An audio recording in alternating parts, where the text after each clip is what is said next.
हमारे पास मेल पे भी ये सवाल आया है और लाइव भी बहुत सारे लोग इस सवाल को पूछ भी रहे हैं कि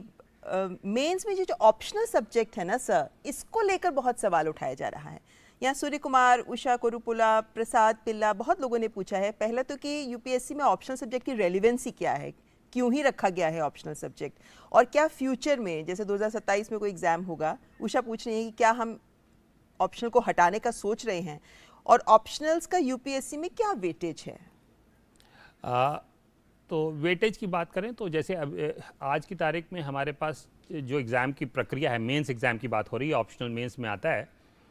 4 जीएस के सब्जेक्ट हैं, जीएस 1, 2, 3, 4, और ऑप्शनल के 2 पेपर होते हैं 1 और 2, और उसके बाद एक ऐसे पेपर होता है। ये 7 पेपर जिनके जो है मार्क्स टोटल में ऐड होते हैं, फाइनली एक इंटरव्यू या पर्सनालिटी टेस्ट होता है, सब मिला के मेरिट लिस्ट बनती है। तो जो ऑप्शंस है, ऑप्शनल पेपर्स हैं, वो 7 में से 2 ऑप्शनल पेपर्स के पेपर 1 एंड पेपर 2 होते हैं। तो रफली आप कह सकते हैं 2/7 है इसका वेटेज ओवरऑल मेरिट में। देखिए,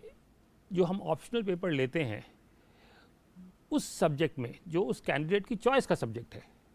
जनरल स्टडीज़ तो सबके लिए कॉमन हो गया, लेकिन आपका कोई एक प्रिय सब्जेक्ट है जिसको आपको लगता है कि मेरी सबसे अच्छी अंडरस्टैंडिंग है,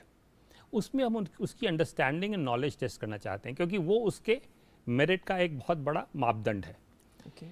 ये बहुत अनिवार्य इसलिए भी है कि हम ये नहीं कहते कि साहब आपको ए सब्जेक्ट में होना चाहिए या बी सब्जेक्ट में होना चाहिए, लेकिन जो आपके पसंद का सब्जेक्ट है उसमें अगर आपकी जो है अंडरस्टैंडिंग अच्छी है तो आप कल दूसरे सब्जेक्ट में भी अंडरस्टैंडिंग कर सकते हैं, क्योंकि यही काम जो है जब आप करियर में जाएंगे तो आपको नए नए सब्जेक्ट्स समझने पड़ेंगे, नए नए स्थिति में काम करना पड़ेगा, और वो अंडरस्टैंडिंग इससे हम टेस्ट कर पाते हैं। ओके, सो इसलिए ऑप्शनल्स रहेंगे और ऑप्शनल्स की महत्ता भी है। सर, हमको ईमेल